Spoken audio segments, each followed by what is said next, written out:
Women's 800 press conference. To my far left is Christina Williams. Yes. She's third place. Second place was Ajay Wilson, and first place is Miss Kate Grace. If you'll raise your hand, we'll get a microphone to you, and you can start your questions. Can we move the money? I'm sorry. Can we move what up? Thank you.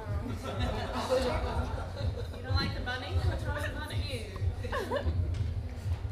Case, Jeff Hullabut from Track and Field News. It looked to me, with about 200 meters to go, you're on the inside, you started looking for your path to get around. Can you describe that last 200 for us, please? Yes, I did. And there was a lot of people in front of me, and I think I kind of saw, was it Molly, like start to go wide a little bit. And I don't know, in the moment, I just decided that something was going to open. I felt strong, and my split-second decision was stay on the inside and wait for something to open, and then I would be able to kick in the last 100. As long as I was close and on target with everybody, that I'd be able to pull out a final 100. Next question. Just raise your hand, we'll get a mic to you. Was that fall, can you describe, was that a distraction to you? How aware were you of what was going on around you there? I was aware that it was happening, and it wasn't like a necessarily distraction, but I definitely saw, I saw Brenda, I think, trip, and then Alicia start to go, but then we were past it. And then at that point, I just saw the finish line and was focusing on finishing hard. It was a surprise, and I realized it was happening. At that point, though, we just kind of run, take it, and go. Next question. For Krishana Williams, as a recently transitioned 400 runner, how was your game plan going into such a stacked final against all these talented natural 800 runners?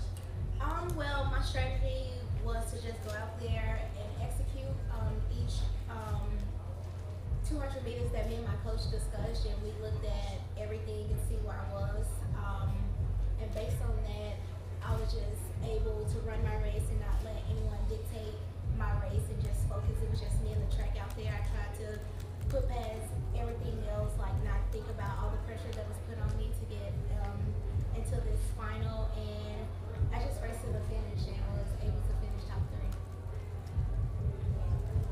3. Next question. Kate, at the finish line, you looked almost stoic. You didn't seem to be celebrating or anything. I didn't know if that was just when you were tired, but is that sort of your demeanor there? No, it's funny. When I picture, I've been trying to visualizing this, right? And when I picture in my mind, I start crying immediately. And I didn't at all. I don't know. I think,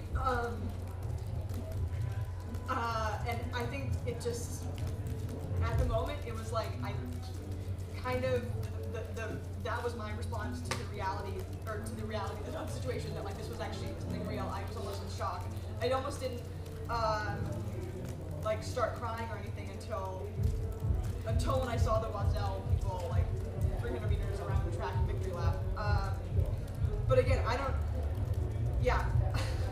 I think it's just been a long road, and in a way, I've never won a U.S. title, and I didn't know, and it was, maybe I am stoic. I think I've been stoic going into this, in that I had confidence in my ability, despite the fact that I haven't been here before, and I don't know why I didn't cry and scream. I think maybe in Rio I'll cry and scream.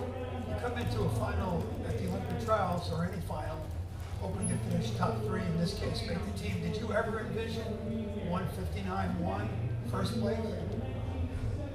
Yes, I did. I know that I haven't run that fast yet, but I've been running fast in practice. I haven't run a lot of 800s, so kind of when I told my coach I wanted to run the 8 at the trials, our plan was basically use the rounds to get used to running the 8, and then you're going to PR in the final. And I was confident that I could do that. Again, I've been training so well with Drew and the North Distance Project that I I knew that it could come together today, and I knew that it did come together, and if I did, and in a way that like if I was able to run, if I could run my race, then that I would be. Kate, Mark Wentz with California Track and Run Indians. Hi, congratulations. Say, can you tell me where you were in the pack when tripping happened, and what your feelings were at that point? I don't know exactly where I was. I saw it happening in front of me. I was on the rail behind people. Tripping was happening kind of in like the outside of lane 1. Maybe I was like, I don't know. I was somewhere in the middle of the pack, and that was again the point where I was trying to figure out where I was going to make my move. I was feeling strong at that point, and yeah, and then it was kind of happening as soon, but basically I was just focusing on my race, and that was my plan at that point at 100 to go to just basically leave it all on the track. And one more question, if you don't mind. You've been training with the NorCal Distance Project for how long now, and how has that contributed to your development? It's been almost a year. I was a year ago, literally like exactly a year ago, July 4th or July 1st, I drove down to Sacramento and moved. And it's been an incredible year. I've been saying that I keep thinking, like my little mantra has been like, what do you want to happen in the moment of truth?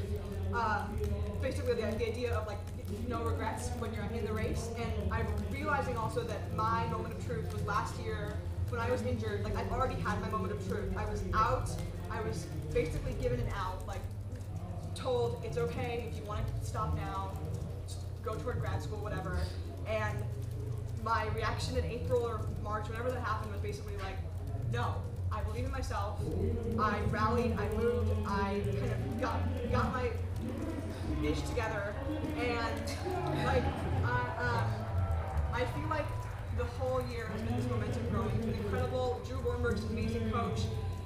Kim Connolly and Lauren Wallace are just incredible training partners. And things have clicked. I've been practicing so hard, and in a way it's like races, I look forward to races because I know that I've done this, I've put in that work in practice. Ajay, don't want to leave you out. You've been a part of some amazing international experiences, but I mean, just with the height and the elevation of the talent, I mean, how demanding, I mean, let alone what happened today, just how demanding was it to get through all three of these rounds with this event being as deep and as quality as it is right now, just to make it among these three women? A lot of us in the field had really fast PRs, but coming into this trials, we were all pretty much around the same place. 159, 2-minute range. I think there was 8 of us within this small little margin. So coming into the trials, we knew it was anyone's game, and you had to be on your toes to make it through the rounds, and just hope for the best come the final. Next question, Ellen. Ladies, congratulations. How do you explain to non-track fans who might be watching this for the first time that this kind of stuff happens in races? That people trip, there are collisions, there's a lot of jostling. I mean, when people say, oh, that's fair or not fair or whatever, what do you say to them? I think with our race, everyone wants to be in the optimal position. Everyone's coach tells them, try to be towards the front, third, fourth, outside of lane 2. So when you have everyone trying to get that position, there's going to be casualties. People are going to bump into each other. People are going to go down, and it sucks when it's you. But at the end of the day, it's part of the game. Then Robert, then Chris, then Nick. Can I ask 2 questions? One for Kate. Are you going to run the 1500, or are you happy to be just on the 100 team? Right now, I'm happy for the 100 team. I'll talk to Drew before I give a final call, but our plan going into this is 800. And I don't want to be a party pooper, but I got a question for Susan. Susan, I keep noticing that the results are not official. Is there any chance that they could possibly rerun this race? That is an option for people with trips. So Jill had told me that wouldn't happen, but. Then Jill is the spokesperson, and so we'll go with what Jill said. They're still reviewing the film, so. That was a big run. Take these 3 out and just run the rest. This question's for all three of you. So it's pretty hard to, I mean, it's easy to focus on your training for the trials, but it's hard to ignore results from around the world. How are you guys mentally and physically kind of going to prepare to face someone like Cassius Semenya, who's been, you know, head and shoulders above some of the competition this year? I know for me, it's actually really easy to ignore the results. When we're in training, like I've been coming up to these trials, you're kind of just focused on you. You're just focused on every workout. You're focusing on just getting here. And I know now moving forward, like all we can do is really prepare to run fast, like prepare to run 156, prepare to run 157, because it doesn't really matter who's going to be on the line. You can't wait for things to happen. You kind of just have to make them happen. So I think we're all just going to be ready to run fast. Yeah, two questions for Kate while it's up.